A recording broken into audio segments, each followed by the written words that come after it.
नमस्कार साथियों, आधुनिक भारत की वैकल्पिक श्रृंखला में आप सभी का स्वागत है।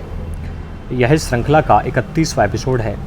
बाकी एपिसोड आप प्लेलिस्ट में जाकर देख सकते हैं, जिनके लिंक डिस्क्रिप्शन बॉक्स में दिए हुए हैं। इस एपिसोड का पहला प्रश्न है, गांधी इरविन समझौते की सहमति के बिंदुओं के संदर्भ में निम्नलिखित कथनों पर विचार कीजिए। कथन 1, हिंसात्मक अपराधियों के अलावा सभी राजनीतिक बंदी छोड़ दिए जाएंगे। दूसरा, आपातकालीन अध्यादेशों को वापस ले लिया जाएगा। या फिर तीसरा, ब्रिटिश सरकार पुलिस जातियों की जांच कराएगी।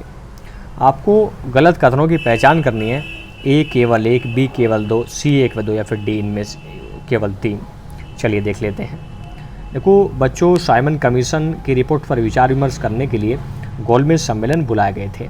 जब प्रथम गोलमेज सम्मेलन बुलाया गया तो उस दौरान जो कांग्रेस थी वो सविनय अवज्ञा आंदोलन में व्यस्त थी। तो उस सम्मेलन में बहुत सारे प्रतिनिधियों ने भाग लिया जो विभिन्न राजनीतिक दलों से थे और भारत से थे, परंतु कांग्रेस ने नहीं लिया। तब ब्रिटिश पीएम ने यह कहते हुए सम्मेलन स्थगित कर दिया कि सम्मेलन में भारत तो आई है परंतु भारत माता नहीं है।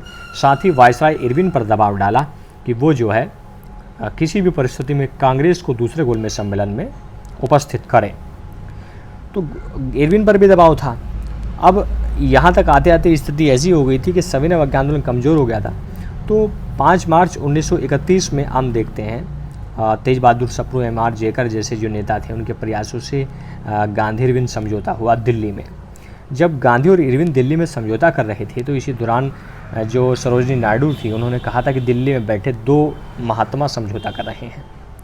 इसमें इरविन ने स्वीकार कर लिया था कि भाई हिंसात्मक जो अपराधी हैं उनको हम नहीं छोड़ेंगे, बाकी जो अहिंसात्मक अपराधी हैं उन्हें छोड़ दिया जाएगा। गांधी जी को लग रहा था कि भाई भगत सिंह भी अहिंसात्मक ही हैं, उनको भी छोड़ देंगे। तो सरकार ने वो खारिज कर दिया कि नहीं, वो हिंसात्मक हैं। यह स्वीकार किया इन्होंने कि जो हमने अपहरण संपत्ति कर ली है उसको वापस कर देंगे, और जो आंदोलन की प्रगति में सरकारी सेवाओं से जिन्होंने त्यागपत्र दे दिया है उनकी हम पुनर्बहाली करेंगे। और ये भी कहा कि भाई समुद्र तट पर भारतीय कानून के दायरे में रहकर नमक बना सकते हैं। साथ ही कहा मदिरा, अफीम और विदेशी वस्तुओं की दुकान के सामने शांतिपूर्ण ढंग से विरोध प्रदर्शन कर सकते हैं। और ये कहा कि भाई जितने भी आपातकालीन अध्यादेश हमने जारी किए हैं वो वापस कर लेंगे। और गांधी जी ने भी स्वीकार कर लिया कि जो द्वितीय गोलमेज सम्मेलन होगा जो कांग्रेस है उसमें भाग लेगी। तो इसी के तहत जो है गांधी जी वहाँ पहुँच गए। देखो यहाँ गांधी जी ने स्वीकार कर लिया था कि भाई पुलिस जातियों की जाँच की मांग कांग्रेस नहीं करेगी। और गांधी जी सोच ही रहे थे कि भाई भगत सिंह उनके साथियों को छोड़ा जाएगा। इसे जो है बात को अस्वीकार कर दिया गया था वायसराय इरविन द्वारा। हालांकि कुछ इतिहासकार ये कहते हैं कि भाई गांधी जी ने उनकी बात उठाई नहीं थी। देखो बच्चों, ब्रिटिश सरकार पुलिस जातियों की जांच कराएगी ये लिखा है, जबकि जांच नहीं कराने का आश्वासन था। तो पहला दूसरा ठीक है, तीसरा गलत है, मतलब डी जो है केवल 3 बिल्कुल सही है। देखते हैं प्रश्न नंबर 2, सविनय अवज्ञा आंदोलन तथा असहयोग आंदोलन की तुलना के संदर्भ में कौन सा कथन असत्य है, आपको ये देखना है। चलिए देख लेते हैं। पहला, सविनय अवज्ञा आंदोलन का लक्ष्य पूर्ण स्वतंत्रता था, जबकि असहयोग आंदोलन का लक्ष्य था स्वराज्य। दूसरा, सविनय अवज्ञा आंदोलन में असहयोग आंदोलन के मुकाबले मुसलमानों की संख्या बढ़ी। और तीसरा, सविनय अवज्ञा आंदोलन में किसानों तथा व्यावसायिक वर्ग की भागीदारी असहयोग आंदोलन की अपेक्षा अधिक रही। और चौथा, सविनय अवज्ञा आंदोलन में असहयोग आंदोलन की तुलना में बुद्धिजीवी वर्ग की भागीदारी अपेक्षाकृत कम रही। चलिए देख लेते हैं बच्चों। देखो पहला अगर हम देखें ना तो लाहौर अधिवेशन जब हुआ था 1929 में, यहाँ कांग्रेस का लक्ष्य जो है वो पूर्ण स्वराज्य हो गया था। पर गांधी जी जो है किसी आंदोलन को शुरू करते थे तो वो पत्र लिखा करते थे वायसराय को। तो पत्र लिखा इरविन को, वहाँ 11 मांगे रखी जिन्हें इरविन ने स्वीकार कर दिया, आंदोलन चला लिया गया। उसमें डोमिनियन स्टेट था, पर फिर भी लोग जो है पूर्ण स्वतंत्रता के चक्कर में लगे रहे। तो हम कह सकते हैं कि था सही है। दूसरा, सविनय अवज्ञा आंदोलन में असहयोग आंदोलन की तुलना में मुसलमानों की भागीदारी बढ़ी। देखो ये नहीं है, क्योंकि असहयोग के दौरान खिलाफत का मुद्दा भी था और खिलाफत असहयोग बराबर चल रहे थे।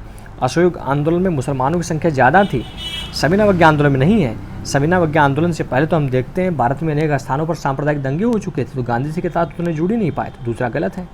तीसरा, किसान और व्यावसायिक वर्ग की भागीदारी आंदोलन की अपेक्षा कम रही, क्योंकि ये लोग सोचने लगे थे भाई गांधी जी जो है खोखले दावे कर रहे हैं, कोई स्वराज्य नहीं है, अस्पष्ट बात करते हैं। और हम देखते हैं कि असहयोग आंदोलन की तुलना में जो है जो बुद्धिजीवी वर्ग था वो भी सविनय अवज्ञा आंदोलन में कम रहा। तो ए सी डी ठीक है, बी गलत है और आपको गलत कथन ही पहचानना था जो कि है बी।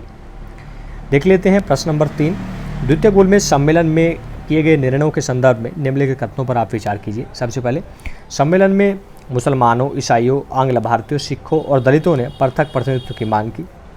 यह सम्मेलन रैमजे मैकडोनाल्ड की अध्यक्षता में हुआ और समाप्त हुआ। और तीसरा, इस सम्मेलन में ब्रिटिश सरकार द्वारा कांग्रेस को बराबरी का दर्जा प्रदान किया गया।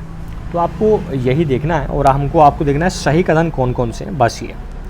देखो बच्चों, इरविन समझौते के तहत द्वितीय गोलमेज सम्मेलन जो 7 सितंबर 1931 को जेम्स पैलेस में हुआ लंदन में, गांधी जी जो है कांग्रेस के एकमात्र प्रतिनिधि बनकर पहुंचे आईएनएस राजपूताना नामक जहाज से।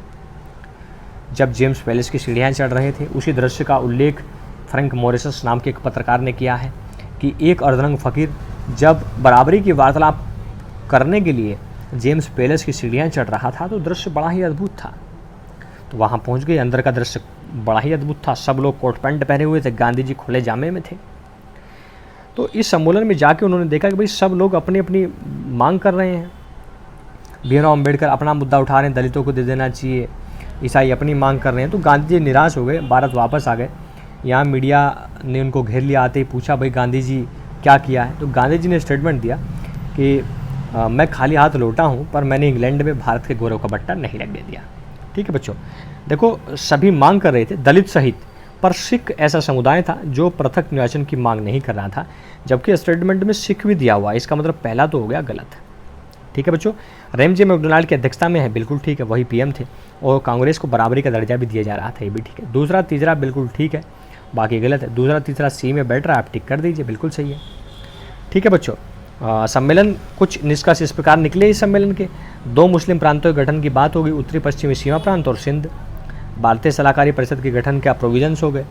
और इसके अलावा सांप्रदायिक क्षेत्र के विस्तार के लिए जो है सांप्रदायिक पंचायत की घोषणा की कि भाई अब तो सिखों ईसाइयों के साथ साथ हम दलितों को भी यहाँ जो है पृथक निर्वाचन क्षेत्र प्रदान करेंगे। ठीक है, तो ये सारी चीज़ें रहीं। देख लेते हैं प्रश्न नंबर 4, पूना समझौते के संदर्भ में निम्नलिखित कथनों पर विचार करें। इस समझौते के द्वारा दलितों के लिए आरक्षित सीटों की संख्या 148 कर दी गई। और दूसरा अगर हम देखते हैं, इस समझौते के बाद गांधी जी ने अखिल भारतीय हरिजन संघ की स्थापना की। तो आपको सही कथन की पहचान करनी है। 4 विकल्प है, केवल 1, केवल 2, 1 व 2 या इनमें से कोई नहीं है। बच्चों, जब दूसरे गोलमेज सम्मेलन के बाद जो मैकडोनाल्ड थे, उन्होंने 16 अगस्त 1932 में एक घोषणा की जिसको सांप्रदायिक पंचायत भी हम कहते हैं या मैकडोनाल्ड घोषणा भी हम कहते हैं। इसमें यह था कि भाई मुसलमानों, सिखों, ईसाइयों के अलावा जो दलित वर्ग है उसे भी पृथक निर्वाचन क्षेत्र प्रदान किया जाएगा। जैसे ही ये घोषणा हुई, गांधी जी का हृदय खिन्न उठा। उन्होंने पूना की यरदा जेल में वो पहुंच गए थे, क्योंकि वेलिंगटन वायसराय थे, वो बराबरी की वार्ता देने के लिए समर्थक ही नहीं थे। और आते ही गांधी जी ने द्वितीय चरण शुरू कर दिया था सभी नवज्ञ आंदोलन का, तो उन्होंने जेल में ठूस दिया था। जब ये जेल में थे तो इन्होंने आमरण अनशन रख दिया। तो इनके आमरण अनशन के समर्थन में रविन्द्रनाथ टैगोर ने कहा था कि भाई जो बापू आपके द्वारा उठाया गया ये जो कदम है, ये राष्ट्र की एकता अखंडता के लिए सराहनीय है, ये कह दिया था। दबाव बढ़ गया अम्बेडकर पर और फलस्वरूप हम देखते हैं सी राजगोपालाचारी, एम.आर. जयकर, तेज बहादुर सप्रू, ये जो नेता थे, इन्होंने दोनों प्रेशर किया अम्बेडकर साहब को कि आप समझौता करिए। और पूना की यरदा जेल में ही समझौता हुआ, जिसे पूना समझौता कहते हैं। इस समझौते में जो है ये स्वीकार कर लिया गया अम्बेडकर द्वारा कि भाई पृथक ऐसे क्षेत्र हम अस्वीकार करते हैं और हम जो है अब व्यवस्थापिका में जो दलित हैं उन्हें स्थान देंगे और प्रांतीय विधानमंडल में उनकी सीटें 148 कर दी जाएंगी बढ़ाकर 81 से, और साथ ही केंद्रीय विधानमंडल में 18% उनको रिजर्वेशन हम दे दिया जाएगा। तो इसी अवसर पर गांधी जी ने कहा था कि भाई मैंने अम्बेडकर का हृदय परिवर्तन कर दिया, जबकि अम्बेडकर का कहना था कि भाई गांधी हत्या का दोष मेरे सर पर ना लग जाए, इसलिए मैंने समझौता किया, मेरा कोई हृदय परिवर्तन नहीं हुआ है। मतलब पहला तो ठीक है। दूसरा देखिए, गांधी जी को लगने लगा था कि भाई अब हरिजनों को मुख्य धारा से जोड़ना जरूरी है। इसी अवसर पर गांधी जी ने जो है हरिजन पत्रिका की शुरुआत की और दलितों को हरिजन कहा, जिसका भी अम्बेडकर ने विरोध किया कि इनको दलित कह के इनके अधिकार मत छीनो, ये दलित हैं, इन्हें अधिकार दो, दलित कहकर। ठीक है बच्चों, और हम देखते हैं इसी दौरान इन्होंने अखिल भारतीय हरिजन सेवा संघ की भी स्थापना की। पहला दूसरा ठीक है, मतलब सी जो है बिल्कुल सही है। देखते हैं प्रश्न नंबर 5, भारत में वामपंथी आंदोलन के संदर्भ में निम्नलिखित में से कौन सा कथन सही नहीं है। ए, भारत में साम्यवादी विचारधारा के प्रसार का श्रेय M.N. रॉय को जाता है, जिनका पूरा नाम जो है मानवेंद्र नाथ राय है। और दूसरा देखें, मानवेंद्र नाथ राय अनुशीलन समिति के सदस्य थे। और तीसरा देखेंगे कानपुर में कम्युनिस्ट सम्मेलन की अध्यक्षता मोहम्मद शफीक ने की। और चौथा देखेंगे कम्युनिस्ट पार्टी ऑफ इंडिया की स्थापना ताशकंद में हुई। ठीक है बच्चों, चलो देख लेते हैं। कानपुर में जो कम्युनिस्ट सम्मेलन हुआ था 1925 में, उसे बुलाने का श्रेय जाता है सत्य भगत राय को। इसकी अध्यक्षता की थी सिंगराबेलू ने। और जबकि यहाँ क्या कह रहा है मोहम्मद शफीक, इसका मतलब ये गलत है, 1925 का है, ये मतलब तीसरा जो है गलत हो गया। और हम देखते हैं कि जो साम्यवादी विचारधारा के प्रसार का श्रेय है वो एम.एन. रॉय को ही जाता है। और इनका जो मूल नाम था वो नरेंद्र नाथ भट्टाचार्य था और ये अनुशीलन समिति के सदस्य भी थे। तो पहला बिल्कुल सही है, ठीक है, और दूसरा भी बिल्कुल सही है, तीसरा गलत है। हम देखते हैं जो कम्युनिस्ट पार्टी ऑफ इंडिया है उसकी जो स्थापना है वो ताशकंद में हुई थी और 1920 में। और यहाँ क्या पूछा, इसकी स्थापना ताशकंद में हुई है, तो ये भी बिल्कुल ठीक है। ठीक है, देखो पहला दूसरा चौथा ठीक है और तीसरा बिल्कुल गलत है। और आपको ऐसे कथन की पहचान करनी है जो गलत है, तो नहीं आपको देखना है तो आप बी को मान लीजिए, केवल 3 जो है, ठीक है, ये गलत हो गया, तो बी जो है इसका बिल्कुल ठीक है। उम्मीद है बच्चों क्विज आपके लिए रोचक रही होगी। मिलते हैं नेक्स्ट क्विज में, तब तक के लिए जय हिंद, जय भारत, महाशक्ति भारत।